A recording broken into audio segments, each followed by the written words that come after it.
നമസ്കാരം. വാസ്തുശാസ്ത്രം എപ്പിസോഡിലേക്ക് ഇന്ന് നിങ്ങൾക്കേവർക്കും പുതിയ കെട്ടിടം പണിയാനിരിക്കുന്നവർക്ക് ഏറ്റവും വളരെയേറെ ഉപകാരപ്രദമായേക്കാവുന്ന ഒരു അറിവാണ് ഞാൻ നിങ്ങളുമായി പങ്കുവെക്കുന്നത്.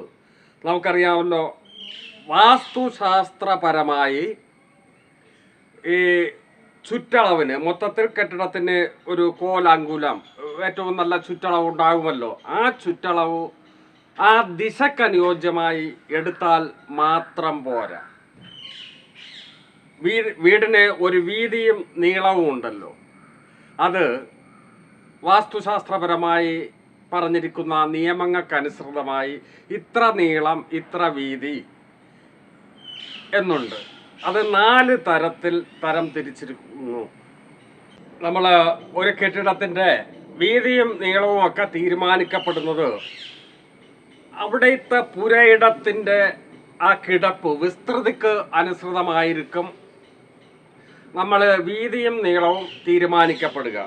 എന്നാലും ഇത് അതിനനുസരിച്ച് 4 രീതിയിൽ നമുക്ക് കെട്ടിടം ക്രമീകരിക്കാം. അതിൽ ഒന്നാമത്തത് സമതലം.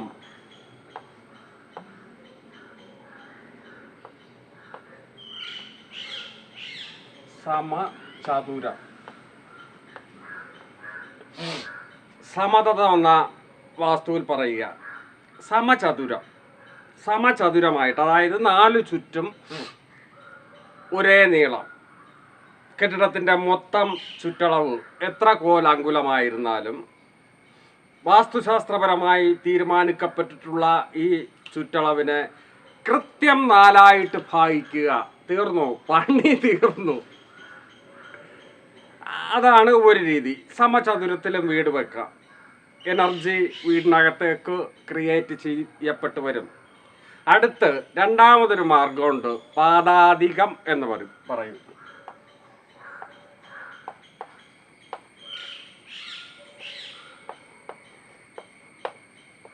ദീർഘചതുരം.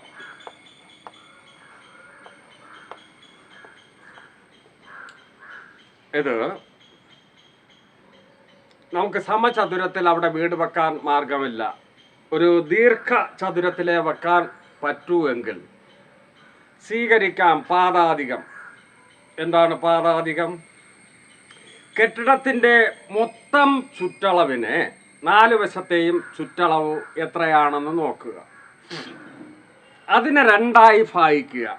ഇപ്പം 100 കോല എന്ന് വിചാരിക്കട്ടെ.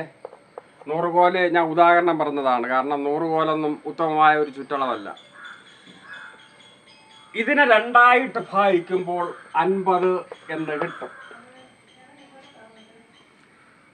ഈ 50 കോലിനെ 9ആയി ഭാഗിക്കുക. ആദ്യത്തെ പണി മൊത്തം ചുറ്റളവിൻ്റെ പകുതി എടുക്കുക. അപ്പോൾ ദീർഘചതുരത്തിലാണ് വീട് വെക്കുന്നതെങ്കിൽ, അതായത് പാദാധികത്തിലാണ് വീട് വെക്കുന്നതെങ്കിൽ, കെട്ടിടത്തിൻ്റെ മൊത്തം ചുറ്റളവെടുത്തിട്ട് അതിനെ നേർപകുതിയാക്കുക ആദ്യത്തെ പണി. അടുത്ത രണ്ടാമത്തെ പണി ഈ നേർപകുതിയാക്കിയതിനെ വീണ്ടും 9ആയിട്ട് ഭാഗിക്കുക. ഈ 9ആയിട്ട് ഭാഗിച്ച് കിട്ടുന്നതിൽ 4 വീതിയും 5 നീളവും. മനസ്സിലായി കാണുമെന്ന് വിശ്വസിക്കുന്നു. 100 കോൽ മൊത്തം ചുറ്റളവുള്ള ഒരു വീടിനെ നേർപകുതിയാക്കി മാറ്റുക. 50 എന്ന് കിട്ടും. ഈ 50 കോലിനെ 9ആയി ഭാഗിക്കുക. അപ്പോൾ ഇത്ര കോൽ ഇത്ര അങ്കുലം എന്ന് കിട്ടും.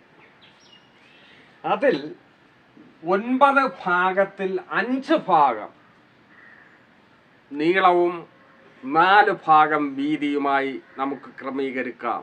ഇതാണ് പാദാധികം. അപ്പോൾ ഒരിക്കൽ കൂടി,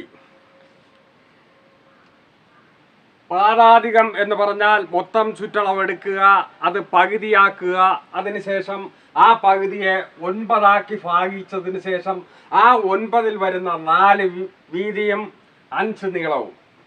അങ്ങനെയും ദീർഘചതുരം എടുക്കാം. അടുത്ത് അർത്ഥാധികം. അർത്ഥാധികവും ദീർഘചതുരം തന്നെ. ഞാനീ പറഞ്ഞ രീതിയിൽ കെട്ടിടത്തിൻ്റെ മൊത്തം ചുറ്റളവെടുത്ത ശേഷം അത് നേർ പകുതിയാക്കുക എന്ന് പറഞ്ഞാൽ രണ്ടായി ഭാഗിക്കുക. ആ രണ്ടായി ഭാഗിച്ച് കിട്ടുന്ന അതിനെ 10 ആക്കി ഭാഗിക്കണം. രണ്ടിലൊരു ഭാഗത്തെ 10 ആയി ഭാഗിക്കുക. 10-ൽ 4 വീതിയും ബാക്കി 6 നീളവുമായിട്ട് എടുക്കുക. അല്പം കൂടെ നീളം കൂടും എന്നർത്ഥം. അങ്ങനെ എടുക്കാം. അടുത്ത് വേറൊരു സിസ്റ്റം പറയുന്നുണ്ട്. അതിൻ്റെ പേരാണ് പാദോനം. പാദോനത്തിലും അതും ദീർഘചതുരം തന്നെയാണ് പറയുന്നത്. ഇവർ വളവും തിരിവുമുള്ള കെട്ടിടങ്ങളെ പറ്റി അങ്ങനെ പറഞ്ഞിട്ടില്ല. അപ്പോൾ അത് ഇത്തിക്കൂടെ നീളം കൂടിയ ഒരു സംവിധാനമാണ്. കെട്ടിടത്തിൻ്റെ മൊത്തം ചുറ്റളവെടുത്ത് അത് രണ്ടായി ഭാഗിച്ച ശേഷം അതിലൊരു ഭാഗത്തെ വീണ്ടും 11ആയി ഭാഗിച്ച് അതിൽ 4 ഭാഗം വീതിയും